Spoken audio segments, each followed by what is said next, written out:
solo tres enfermedades que son las que dan repercusión a nivel óseo y que se puedan observar en una radiografía. ¿Ya? Vamos a empezar primero con la anemia. Ustedes saben, la anemia es la deficiencia de algunos componentes de la sangre, ¿no? Hay diferentes tipos de anemia. En este caso, la que da repercusiones óseas es la anemia drepanocítica o también denominada anemia falciforme. ¿Ya? Entonces, si ustedes buscan en internet, ¿no? O en cualquier referencia, a veces le ponen anemia drepanocítica, a veces le ponen anemia falciforme y piensan que son dos diferentes, no son lo mismo, ¿ya? Anemia drepanocítica o anemia falciforme. Esta enfermedad es un trastorno hemolítico crónico hereditario. ¿Qué quiere decir? Que alguno de tus padres lo debe de tener, ¿no? En este caso, ambos padres deben ser recesivos, ¿no? Por eso se llama que es una enfermedad recesiva autosómica. ¿Por qué? Porque está ligado a los cromosomas no sexuales, ¿ya? Entonces, en este caso, para que el paciente tenga esta enfermedad o manifieste la sintomatología clínica, ambos padres deben tener de forma recesiva esta enfermedad, ¿no? Y bueno, lamentablemente el que lo manifiesta va a presentar las características que hoy vamos a ver. Es más común en los pacientes de ascendencia africana. Se va a diagnosticar desde muy pequeños, desde muy niños. Justo la semana pasada estábamos hablando, ¿no? De que había un test que se hace a todos los pequeños apenas nacen, que se llama tamizaje, ¿no? Dentro de esos tamizajes justamente se ven alteraciones sanguíneas como este tipo de anemia y también alteraciones endocrinas, ¿no? Para ver si es que el niño tiene hipo o hiperparatiroidismo o hipotiroidismo, desde que recién nace, ¿no? Es importante que se hagan ese tamizaje. Y estos pacientes lamentablemente fallecen en temprana edad porque vamos a ver que las complicaciones que presentan son bastante severas. ¿Qué pasa? ¿Qué pasa aquí con este tipo de anemia? Normalmente ustedes saben, los glóbulos rojos son como un disco bicóncavo, le denominan, ¿no? Y este glóbulo rojo, ¿qué se encarga? De transportar oxígeno. ¿Qué pasa en estos pacientes que tienen la anemia falciforme? Justamente se denomina así porque los glóbulos rojos tienen una forma alterada. Su morfología, ya su forma, ya no va a ser de disco bicóncavo, sino va a ser así medio como fusiforme. Y estos más bien no son capaces de transportar oxígeno, ¿no? Justamente por la alteración que presentan. Entonces se llama que es una hemoglobina desoxigenada, ¿ya? Muy bien, además de eso, estos glóbulos rojos hacen que otras células, tipo los glóbulos blancos, los reticulocitos en estos casos, se peguen a las paredes de los vasos. Y ellos mismos también se pegan a las paredes de los vasos. Entonces ahí produce una vasoclusión, ¿no? Como estamos observando acá. Y esto también se le llama una drepanocitosis, entonces por eso que se llama anemia, ¿no? Drepanocítica, ¿ya? Producen como un taponamiento y no deja que siga circulando la sangre.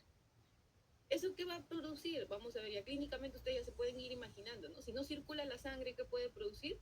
Isquemia, ¿verdad? Isquemia en los siguientes tejidos que van a estar después justamente de este taponamiento. Por su parte, también, ¿qué pasa? El vaso cumple una función importante, ¿no? De destruir las células rojas. Y peor cuando son viejitas, ¿no? Después de cuánto tiempo se destruyen las células rojas, ¿cuánto vive una célula roja normal, se acuerdan? 120 días, ¿no? Después de 120 días la célula envejece, una célula roja normal envejece y el vaso lo atrapa y lo destruye. Pero también a veces hay células rojas anormales y también el vaso se encarga de destruirlos. En este caso, imagínense, todas las células, todos los glóbulos rojos, o la mayoría de los glóbulos rojos tienen esta forma alterada. Entonces el vaso lo atrapa y lo destruye antes de tiempo. ¿Cuánto tiempo es eso? 10 a 20 días, imagínense, ¿no? O sea, si el glóbulo rojo normal vive 120 días, acá el glóbulo rojo de este paciente en 20 días no tiene glóbulo rojo, lo destruyó, ¿no? Entonces acá la destrucción es más rápido que la formación de glóbulos rojos. Es por eso que este paciente tiene una cantidad disminuida de glóbulos rojos. ¿Por qué? Porque el vaso lo está destruyendo. ¿Y por qué lo destruye el vaso? Porque tiene una forma alterada. Muy bien, entonces por eso es que el paciente tiene anemia, o sea, tiene disminución de glóbulos rojos y aparte los glóbulos rojos que se producen tienen esta mala formación, ¿no? O sea, morfología alterada, que no es capaz de llevar oxígeno, que aparte produce taponamiento, ¿no? O una oclusión, ¿ya? Entonces, el sistema hematopoyético, ¿no? El tejido óseo que se encarga justamente de formar estos glóbulos rojos, dice, ¿no? Uy, ¿qué pasa? Hay menos glóbulos rojos en sangre, ¿qué hago? Tengo que producir más eritrocitos, ¿no? Pero, ¿cómo produzco más eritrocitos?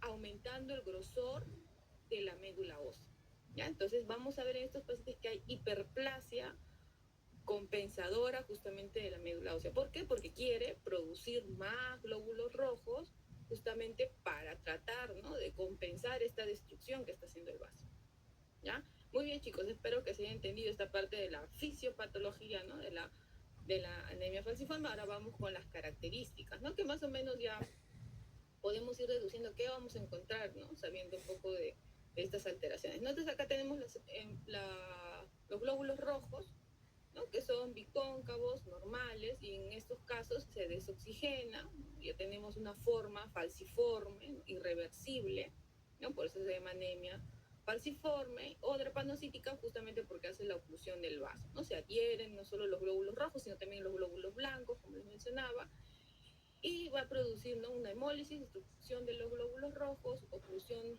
del vaso y obviamente la isquemia, ¿no? Todos los tejidos, si no llega oxígeno a los tejidos, ¿qué pasa? Hay isquemia, ¿no? Entonces, por ejemplo, miren, sobre todo en los extremos, ¿no? De nuestro cuerpo, dedos de la mano, dedos del pie, ¿no? Entonces ahí vamos a ver isquemia. ¿Por qué isquemia? Porque acá hay un taponamiento, ¿no? No llega a pasar el oxígeno a los tejidos, ¿ya? Entonces, estos pacientes, como les menciono, desde muy pequeños va a manifestar estas características clínicas, ¿no? Tenemos una anemia hemolítica crónica. ¿Qué es anemia hemolítica? O sea, va a haber poca cantidad de glóbulos rojos, ¿ya? Los pacientes, una de las características principales, ¿no? Le hacen un test, ¿no? ¿Cómo se llama? De sangre, ¿no? Conteo de glóbulos rojos y va a tener poca cantidad. La crisis drepanocítica, que es justamente esto, como estamos viendo en esta imagen, o vasoclusiva, ¿no? Ese taponamiento que les mencionaba, ¿no? Tiene características clínicas, dolores abdominales, musculares, articulares intensos, paciente con fiebre, colapso circulatorio, cansancio, debilidad, disnea, dolores musculares y articulares, el corazón aumentado, ¿no? Entonces todos estos pacientes, como les menciono, tienen corta vida, ¿no? Justamente por estas características, ¿no? Y acá estamos viendo más características clínicas aún.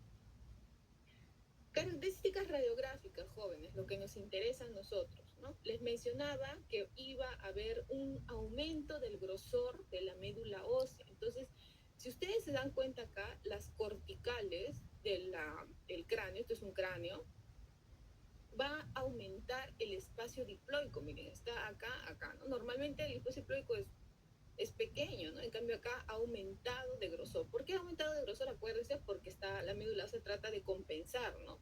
La formación de glóbulos rojos tiene que aumentar el espacio diploico, en este caso.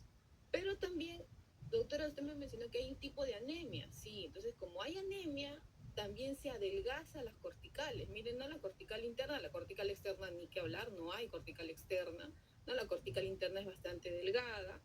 Entonces hay un adelgazamiento de las corticales, pero también hay un aumento del grosor, hay pérdida, bueno, en este caso hay pérdida de la tabla externa, como les mencionaba, pero si ustedes ven acá, ¿no? Parece que hubiera salido en la radiografía su cabello del paciente, ¿no? Doctora, ¿qué es esto? ¿Su cabello del paciente? No, el cabello no sale, ¿no? En la radiografía, ustedes ya saben. ¿Qué es esto de aquí? Son las corticales como que hubieran explotado y se forma esta característica de pelos de punta. Es un aspecto. No es que realmente sea, doctora, este paciente tiene su pelo en punta. No, no es que su pelo sea en punta, sino que la cortical, se puede decir, explosionó, ¿no? Por decir de forma coloquial, y da ese aspecto de pelos de punta, ¿no? Desapareció la tabla externa y se formó este aspecto de pelos de punta, ¿no? Es poco común, miren, solo 5% de los pacientes que presentan anemia drepanocítica tienen esta característica, ¿no? Pero es importante reconocerlo, ¿ya? Retraso generalizado en crecimiento óseo, obviamente, ¿no? Si es que estos son muy pequeños, osteoporosis generalizada. ¿Qué quiere decir osteoporosis? Ya sabemos las características de la osteoporosis que vimos en la clase pasada.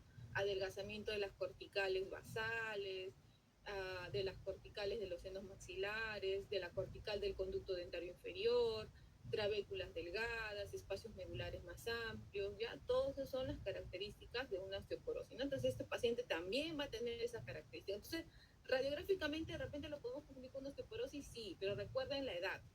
Para que sea osteoporosis decíamos que tenía que ser en mujeres mayor de 65 años, en varones mayor de 70. En cambio, en este caso de la anemia, son desde muy pequeños, ¿no? De repente vemos pacientes de 10, 12 años con esas características y ya no vamos a pensar, ay, no, doctora, eso es osteoporosis en niños, no vamos a pensar, ¿no? Tenemos que pensar ya en otras enfermedades como la anemia, ¿no? Y si le tomamos una radiografía, no sé, una lateral, por ejemplo, y vemos esta característica de pelos de punta, con mucha más razón, ¿no?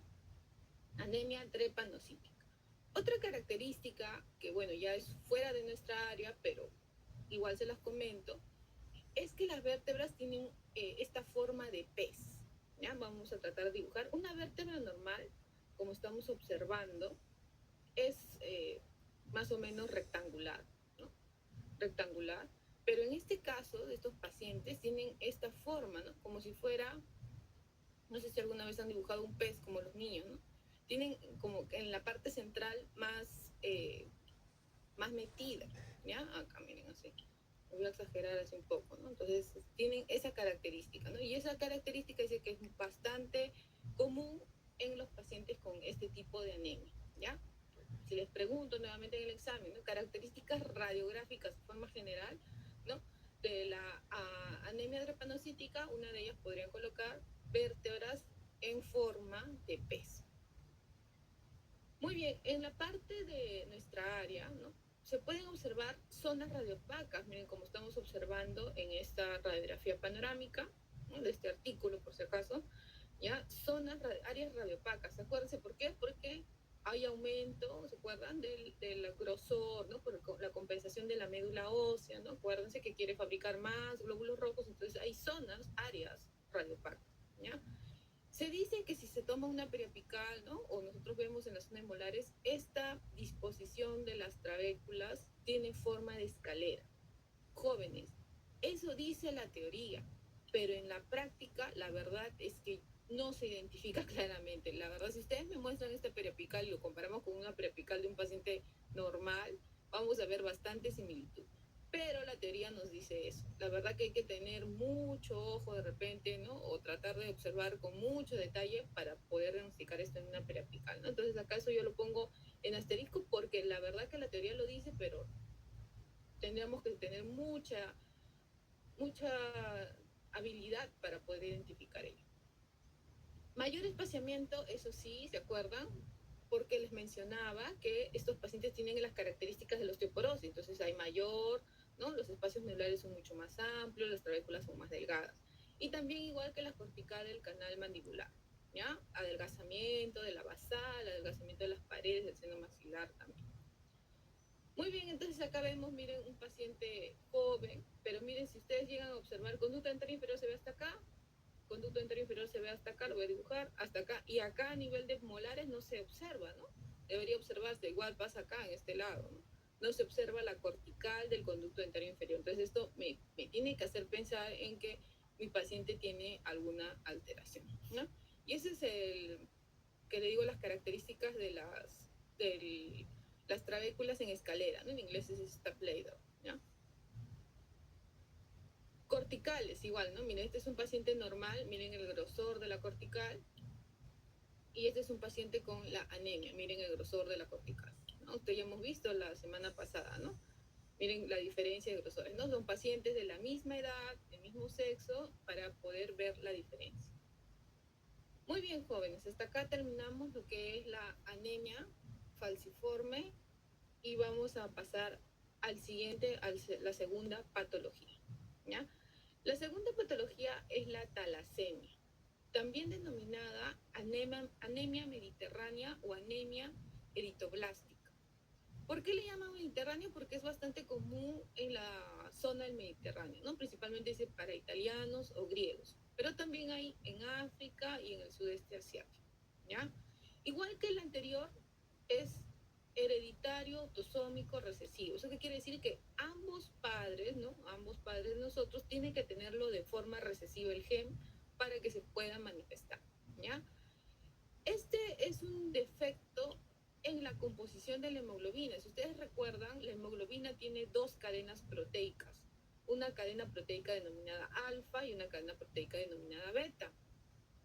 Entonces, dependiendo qué cadena proteica esté alterada, vamos a tener una alfa talasemia o una beta talasemia, ¿ya? Porque hay de los dos, hay alfa talasemia y beta talasemia. La más común, la más severa, la más grave, la que vamos a ver hoy día es la beta talasemia, ¿ya? Esa es la que vamos a hablar hoy día, ¿ya? Entonces vamos a ver los hematíes cómo están. En primer lugar, ¿no? Deformados, miren, no va a tener la misma forma que estábamos diciendo de un glóbulo rojo normal, ¿no? Que era un disco, bicóncavo, no, acá totalmente alterado su forma, ¿no? Igual van a vivir menos, ¿no? Todo glóbulo rojo que tenga forma alterada, el vaso lo detecta y lo destruye antes de tiempo, ¿no? Entonces igual, si lo destruye antes de tiempo, ¿qué pasa? Lo mismo que con la anemia, ¿no? Hay destrucción, el hueso se tarda en formar, ¿no? Más glóbulos rojos, entonces el paciente tiene anemia, disminución de glóbulos rojos, ¿ya? Disminución de la cantidad de glóbulos rojos, ¿no? Si le hacen un hemograma a este paciente, igual va a tener como una anemia, ¿no? Porque va a tener pocos glóbulos rojos, pocos hematíes en sangre, ¿ya? Aparte de la alteración que nos va a traer otras consecuencias, ¿no? Y vamos a ver. Entonces, les mencionaba que había varios tipos de talasemia, ¿no? Se llama talasemia mayor. Bueno, dentro de las talasemias, mira, tenemos la beta talasemia y tenemos la alfa talasemia, ¿ya? Dentro de la beta talasemia tenemos la talasemia mayor, que es la más severa, ¿ya? Tenemos la talasemia intermedia, que es, como su nombre lo menciona, ¿no? Es una enfermedad intermedia, y tenemos la talasemia menor, que el paciente acá puede vivir, prácticamente llevar una vida normal, ¿ya? Igual en la alfa talasemia son, son de menor gravedad, se podría decir, ¿ya? La más severa es esta última, ¿ya? Pero las alfa-talasemias no las vamos a observar porque son más características clínicas y, bueno, el paciente fallece de forma temprana, ¿no? Entonces, características radiográficas no las vamos a observar. Nos vamos a concentrar más en la talasemia mayor o la anemia de Curie, ¿ya? Vamos a ver. Entonces, la talasemia mayor, o también denominada anemia de Cooley, es porque va a haber una alteración en la síntesis, ya hemos mencionado, de la cadena proteica beta. Entonces, si hay una disminución de esta cadena, va a haber más bien mayor cantidad de cadenas alfa, ¿no? Entonces, esto hace que los glóbulos se precipiten y se destruyen, ¿no? Hay una hemólisis, ¿ya? Entonces, si es que hay destrucción de glóbulos rojos, les mencionaba la médula ósea, que hace, se pone hiperplásica, ¿no? Aumenta su grosor para tratar de hacer esa compensación, para tratar de formar más glóbulos rojos, ¿no? Y entonces vamos a ver alteraciones óseas, ¿ya? Vamos a ver entonces qué tipo de alteraciones hay. Clínicamente el paciente cómo está, cansado, con palidez, con sueño, ¿no? Como algunos de ustedes de repente me están escuchando o estarán durmiendo, no lo sé, no los veo. Irritabilidad, mareos, pérdida de apetito. Muy bien. Este es un paciente con anemia, o mejor, disculpen, con talasemia mayor. Miren la fascia. O sea, ellos tienen una fascia característica, ¿no? Entonces es bien fácil reconocerlo a estos tipos de pacientes, ¿ya? Si le hacemos una evaluación de sangre, ¿cómo vamos a ver a los glóbulos rojos con hipocromía? ¿Qué es hipocromía? De coloración, ¿no? No va a tener ese color característico rojo que debería tener los glóbulos rojos, ¿no? Microcitosis también. Va a tener disminución, anemia hemolítica, que les decía que era la disminución, ¿no? de la cantidad de glóbulos rojos. Inanición y propensión a infecciones, disfunción endocrina. Esta fascia característica que les decía se denomina fascia de ardilla o mongoloide, ¿ya? No me estoy burlando de los pacientes, es así como se describe en la literatura. Fascia de ardilla, ¿por qué? Porque vamos a ver que los incisivos están muy protruidos, ¿no? Y el paciente tiene incompetencia labial, ¿no? Es una característica muy común en estos pacientes. Entonces se denomina fascia de ardilla o mongoloide, ¿ya? Cráneos protuberantes, hiperplasia del maxilar superior, ¿no? Por eso le decía con exposición de los incisivos, arcos cigomáticos prominentes, abombamiento del hueso frontal, depresión del puente nasal. Si ustedes ven acá, el paciente como que no tuviera puente nasal. Vamos a ver si acá tengo otra foto, creo. Miren acá, ¿no? Parece como que no tuviera puente nasal, ¿no? Es bastante aplanado esta zona, ¿ya? Entonces eso le llaman depresión del puente nasal, edema palpebral, ¿no? Como que tuvieran ojeras, ¿no? Miren, son pacientes niños, pero parece que tuvieran ojeras. Crecimiento físico y desarrollo retardado, ¿ya? Su supervivencia es bastante corta, normalmente mueren dentro de los 10 años, pero si es que hay un tratamiento adecuado, ¿no?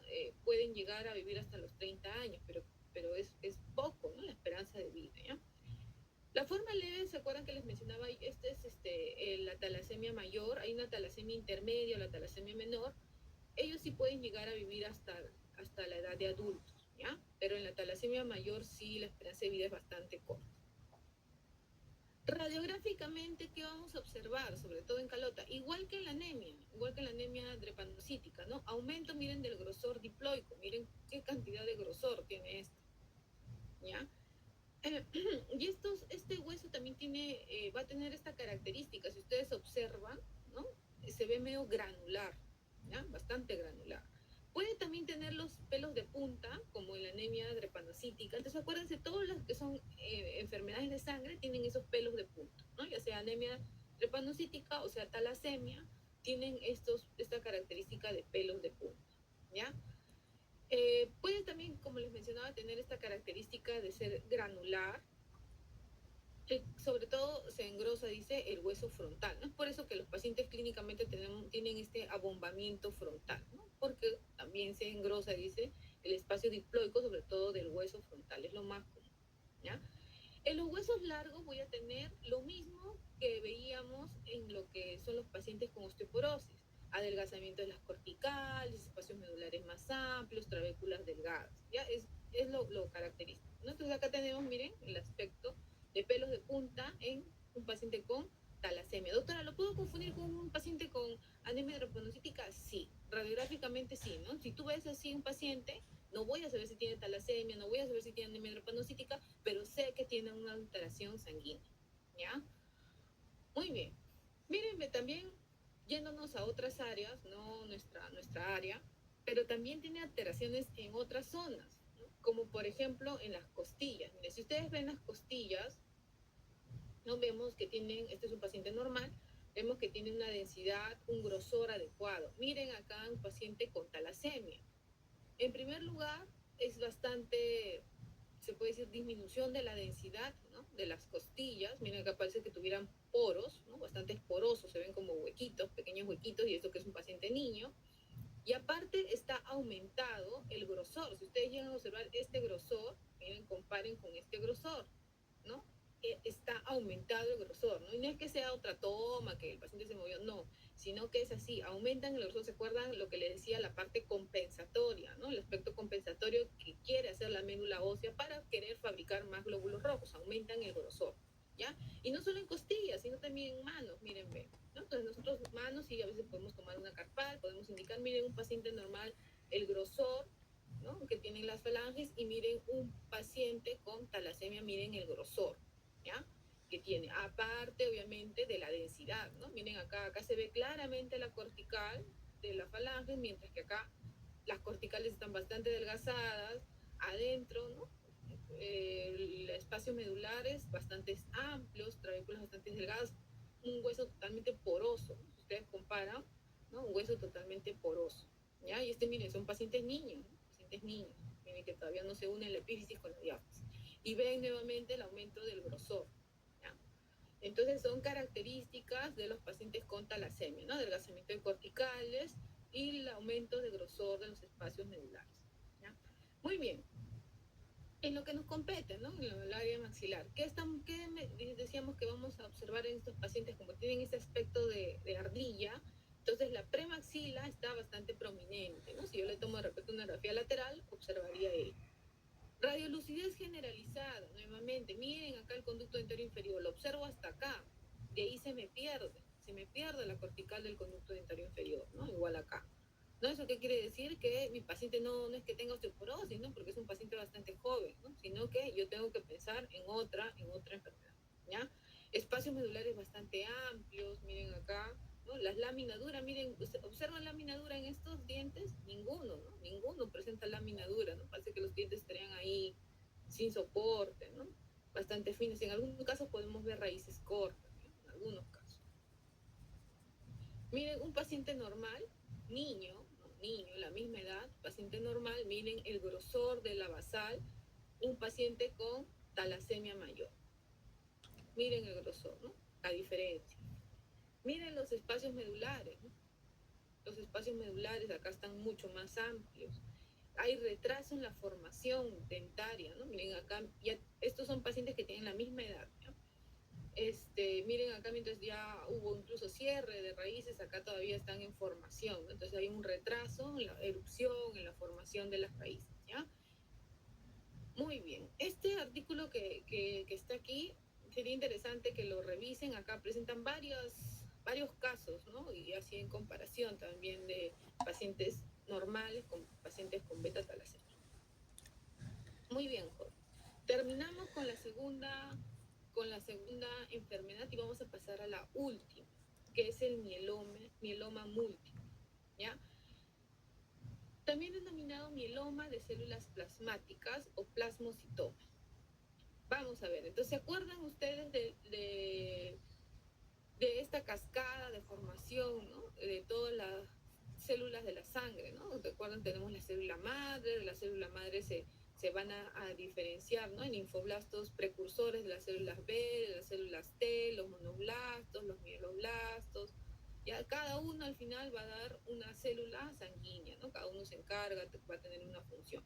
¿Cuáles son las células plasmáticas?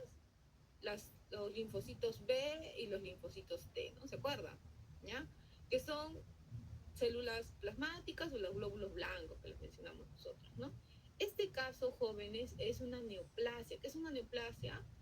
Es un tumor maligno, es un cáncer, ¿ya? El mieloma no es una alteración, una enfermedad, como les mencionaba en los otros casos que tiene que ser hereditario, eso. No, acá esto es una neoplasia.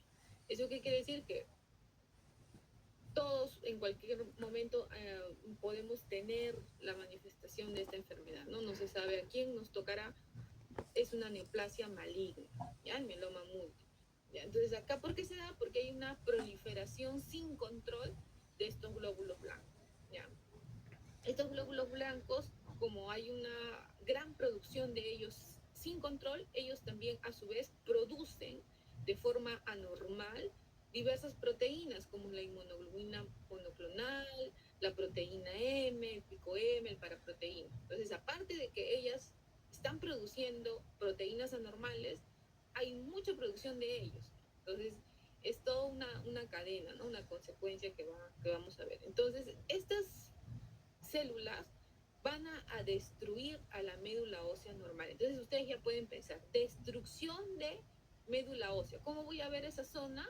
Radiográficamente la voy a ver radiolúcida, porque hay una destrucción de médula ósea. No como en los otros casos, disminución o espacios medulares amplios. No, acá no voy a ver espacios medulares amplios. Acá voy a ver zonas radiolúcidas, huecos negros, porque no va a haber trabéculas, no va a haber espacios medulares, no va a haber nada, va a haber huecos, ¿ya? Muy bien, entonces vamos a ver cuáles son las características clínicas en estos pacientes. No es más común, dicen, pacientes masculinos. Cuando es grave, vamos a ver esos huecos, ¿no? Comúnmente, coloquialmente diciéndolo, huecos en todos los huesos, en cráneo, en huesos largos, ¿no? En todos los huesos del paciente, ¿ya? Normalmente hay dolor de espalda, tórax, fatiga, fiebre, anemia hemolítica. Otra vez, ¿qué quiere decir anemia hemolítica? Si ustedes se hacen un hemograma, va a haber baja cantidad de glóbulos rojos, ¿ya?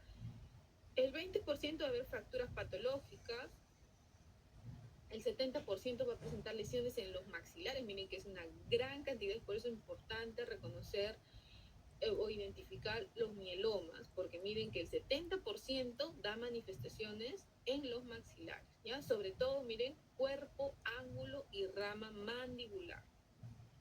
Ahí vamos a ver dolor dental, parestesia, movilidad o migración dentaria, hay que tener mucho cuidado, hemorragias, ¿no? Paciente que sangra demasiado, es una característica bastante común, aumento de volumen también, ¿ya? Entonces, bueno, acá podemos ver todos los huesos que pueden afectarse o todas las otras características clínicas que pueden presentar estos pacientes con mieloma. Estamos en mieloma.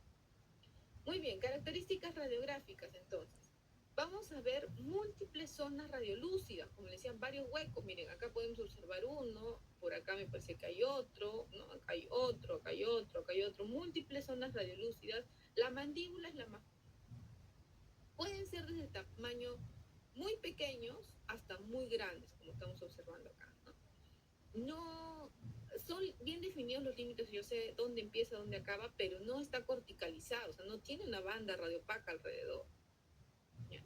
Pueden ser también irregulares, infiltrativos. Miren, acá está produciendo una fractura patológica, ¿no? ¿Qué quiere decir esa fractura patológica? Ha destruido tanto la cortical que miren acá ya, no sé si llegan a observar, acá hay una zona radiolúcida, una línea radiolúcida que está yendo. No es una fractura patológica, no es una fractura que se está dando como consecuencia de que esta lesión está debilitando el hueso, ¿no? Y como lo debilita, se fractura el hueso. Bueno, también pueden ser irregulares, infiltrativas, bueno, ahí se forma ovalado, quística, apariencia multilocular. ¿Qué quiere decir multilocular? Muchos huequitos, se puede decir, ¿ya? Muchos lóculos, multilocular. Podemos encontrar ensanchamiento, el espacio para el ligamento frontal y las corticales adelgazadas. Vamos a ver. Miren acá en cráneo, ¿no? Múltiples imágenes radiolúcidas, ¿no? No me van a decir esto de acá, miren, como estamos viendo en el espacio diploico, estamos viendo en la calota, estamos viendo en todos los huesos, ¿no? No solo en hueso parietal, en hueso occipital, en hueso frontal, en hueso temporal, todos los huesos del cráneo, ¿ya? Múltiples imágenes radiolúcidas redondeadas, ¿no? Eso es un mieloma, ¿ya? Miren acá también, ¿no? Mire, doctora, acá el paciente se queja de dolor, ¿no? ¿Por qué lo dolerá, no? Dice que tiene dolor dental, es un poquito... Seguro es la tercera, ¿no? Todo el que menos piensa en la tercera molar, ¿no? Pero vemos acá, hay imágenes radiolúcidas que nos llaman la atención, ¿no? Llama la atención acá, miren, acá hay una, lo voy a pintar. Acá hay una imagen, acá hay otra imagen, ¿no? En la basal mandibular no me van a decir que esto es osteoporosis, ¿no? Esto, miren, esto de acá que yo ya veo múltiples imágenes radiolúcidas y me tiene que llamar la atención, ¿no? Acá hay otro, ¿ya? Acá hay múltiples imágenes radiolúcidas, entonces yo tengo que pensar en algo más, ¿no?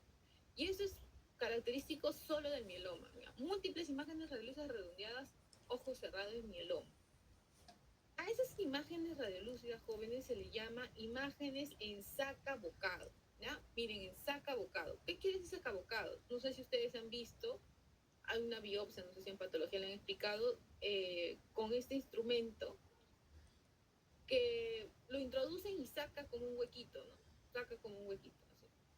¿Ya? Eso se le llama aspecto de saca-bocado, porque parece que alguien hubiera introducido algo y hubiera sacado, ¿no? Un pedazo de hueso, ¿no? Redondito, bien redonditos, ¿ya? Entonces, eso se llama aspecto en saca-bocado, ¿no? Imagen, o puede decir usted, múltiples imágenes radiolúcidas de aspecto, acuérdense, todos son aspectos en saca-bocado, o de apariencia, de en saca-bocado. ¿Qué pasa, jóvenes? A veces nosotros vamos a ver no múltiples imágenes, sino una sola imagen, única. Y a esto se denomina plasmocitoma. ¿Ya? Cuando veo, miren, acá en este paciente estamos viendo múltiples imágenes radiolúcidas en acabocado. No, miren, no hay, ustedes revisan maxilar, mandíbula, no hay. Vemos solo una imagen nada más radiolúcida, multilocular, que está destruyendo, miren, el borde anterior, el borde posterior de la rama mandibular. Es una sola, ¿no? Y nosotros vamos a ver la otra unidad, podríamos confundirlo con una meloblastoma, con un mixoma, con diferentes tumores que son más frecuentes, pero en este caso, por la destrucción que nos llama la atención, tenemos que hacer más indagación y ver, ¿no? Que esto es un plasmocitoma. Plasmocitoma, jóvenes, es un mieloma pero que solamente presenta una imagen única, ¿ya? Una imagen única, plasmocitoma. Pregunta de examen, por favor, recuérdenlo bien. Ahora, hay plasmocitomas intramedulares, que está acá, esta, ¿no? Que está dentro del hueso, y hay las extramedulares. Las extramedulares son en tejido blando, y es común también, miren, en maxilares y en la zona nasofaríngea, ¿ya? Que a veces por, por proximidad puede destruir las zonas óseas adyacentes. Y vamos a ver casos, ¿no? Miren, justamente acá es un plasmocitoma extramedular. Jóvenes, esto es una imagen de resonancia magnética en T2, corte coronal, donde estamos viendo una imagen hiper intensa, ¿ya? Esto corresponde a un plasmocitoma extramedular nasofaríngeo, ¿ya? Nasofaríngeo, está en esa zona nasofaríngea. Aquí tenemos otra imagen, una imagen que es una tomografía computarizada en ventana de tejidos blandos, un corte axial, y estoy observando acá una lesión que me llama la atención, ¿ya? Esto corresponde a un plasmocitoma. Obviamente nosotros observando esta lesión no vamos a poder identificar, tenemos que hacer diversos estudios, ¿no? Para poder ver que realmente sea o corresponda a esta lesión, ¿no? O ya saben, todo siempre se confirma con patología, que es finalmente quien nos dice los diagnósticos. Muy bien, entonces, jóvenes, estos de aquí, este plasmocitoma, solo el plasmocitoma, porque cuando vemos múltiples imágenes radiolúcidas de aspecto desacabucado, eso es mieloma, eso, ojos cerrados. No hay ninguna otra enfermedad que me dé esa característica, ¿ya? De múltiples imágenes radiolúcidas, redondeadas en el cráneo o en el maxilar, no hay ninguna otra enfermedad que yo pueda confundirlo. Pero cuando es plasmocitoma, cuando es solo una imagen, yo sí la puedo confundir con varias, como les mencionaba, ¿no? Podemos confundirlo, miren, con un carcinoma metastásico, como estamos observando aquí en la primera imagen, ¿no? Con un carcinoma metastásico, miren, parece muy parecido, destruye también la basal, ¿no? Se parece mucho al caso que les presentaba el plasmocitoma, pero este es un carcinoma metastásico. Doctor, ¿y cómo lo diferenciamos? La historia, ¿no? Tenemos que preguntarle mucho al paciente si es que él ya tiene, la mayoría de los pacientes que tienen o que sufren de mieloma, ellos saben, ¿no? Que tienen esa enfermedad, entonces hay que preguntarle, ¿no? El tiempo también es bastante importante, ¿no? Los carcinomas avanzan muy rápido, acuérdense de eso, muy rápido, 4 meses o a menos, manifiestan estas destrucciones, son muy rápidos los carcinomas, ¿ya? La osteomelitis, también, ¿no? La osteomelitis es otro diagnóstico diferencial. ¿Qué quiere decir? Lo podemos confundir un plasmocitoma con una osteomelitis, ¿no? Acuérdense que para que haya una osteomelitis, que es la inflamación del hueso, tiene que haber una causa. ¿Y cuál es la causa más común? La caries, ¿no? Entonces acá yo veo, ¿no? ¿Cuál de estos dientes tiene caries? Ah, la 4-7, ¿no? Tiene una caries que ya llegó a cámara pulpar y me está generando todo este proceso osteolítico, ¿no? Entonces eso es la osteomelitis. En un plasmocitoma, en un carcinoma, no voy a ver esa caries, ¿no? O esa enfermedad periodontal severa, no la voy a ver, ¿ya? Y otra enfermedad es el hiperparatiroidismo. Jóvenes, esto lo hemos visto en la primera clase. ¿Se acuerdan cuando en el hiperparatiroidismo solo había una lesión? ¿Cómo se llamaba? Una lesión en boca, en los maxilares. ¿Cómo se llamaba? ¿Se acuerdan?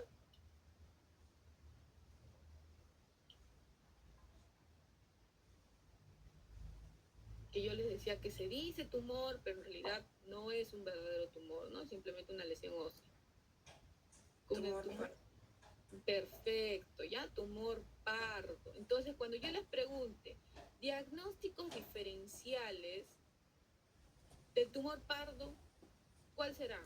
Ah, doctor, usted no nos dijo, un tumor pardo no nos dijo. Ah, ya, pero son estos, pues también, ¿ya?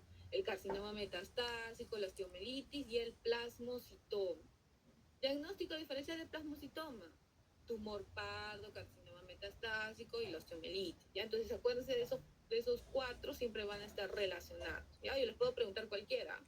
Les puedo preguntar diagnóstico diferencial del tumor pardo, diagnóstico diferencial del plasmocitoma, y me tienen que mencionar a estos cuatro siempre, ¿ya? Muy bien, jóvenes. En el tratamiento del mieloma, como les mencionaba, es una neoplasia, tenemos que hacer quimioterapias, ¿ya? La quimioterapia consiste, ¿no?, en inyectar una cantidad de fármacos vía intravenosa, para tratar, pues, ¿no?, de disminuir esta enfermedad, ¿no? Y aparte puede estar acompañado, ¿no?, con trasplante de médula ósea, ¿ya? Acá tenemos, ya para terminar, más casos, ¿no?, de pacientes con mieloma. Miren, ve, ¿no? Zonas radiolúcidas en sacabocado, en cráneo, en maxilar, grande. Jóvenes, pregunta, ¿esto será un plasmocitoma? ¿Sí o no? Esto de acá. ¿Será un plasmocitoma? ¿Qué me dicen?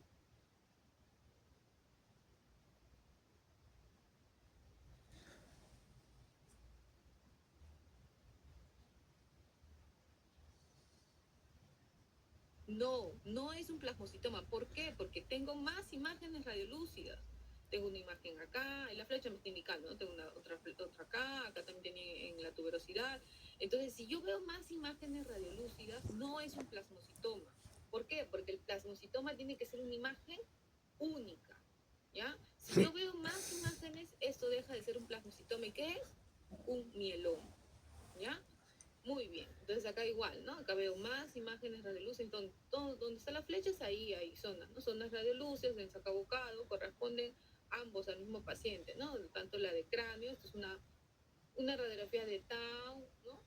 Una radiografía lateral y una panorámica, y miren cómo tiene el paciente múltiples imágenes radiolúcidas en varios huesos, ¿no? Es una característica bastante común del plasmocitoma acá con más, ¿no? Con más, mayor cantidad, ¿no? Si ustedes observan, también son pacientes mayores, se detectan en pacientes mayores, ¿ya? Mayores de edad, ¿no? Ya edénticos. Muy bien, jóvenes. Hasta acá terminamos la clase por hoy día.